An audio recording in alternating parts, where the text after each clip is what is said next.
আসসালামু আলাইকুম। আসলে গরু বিক্রি করার কথা ছিল বড়টা, কিন্তু বিক্রি করে ফেললাম এই যে ষাঁড় বাছুরটা।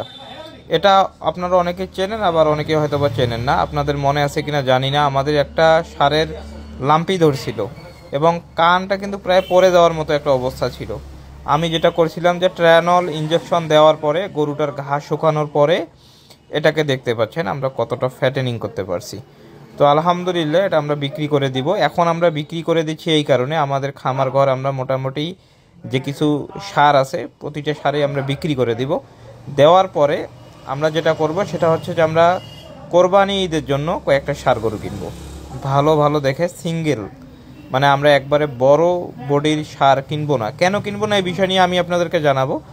তো যাই হোক, এখানে যেটা দেখতে পাচ্ছেন এটা কিন্তু আমাদের খামারেই ছিল, বা আমাদের খামারেই এটা আসলে জন্ম নেয় এবং এটা কিন্তু আমরা বিক্রি করে দেই। এবং এটা বিক্রি আসলে সারের বা গরুর দাম নাই বললেই চলে।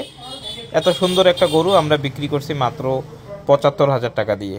তো যাই হোক, তারপর আলহামদুলিল্লাহ যেহেতু বাড়িতেই ছিল, হাড্ডি গরু থেকে বাছুরটা হয়েছে, ৭৫,০০০ টাকাই লাভ।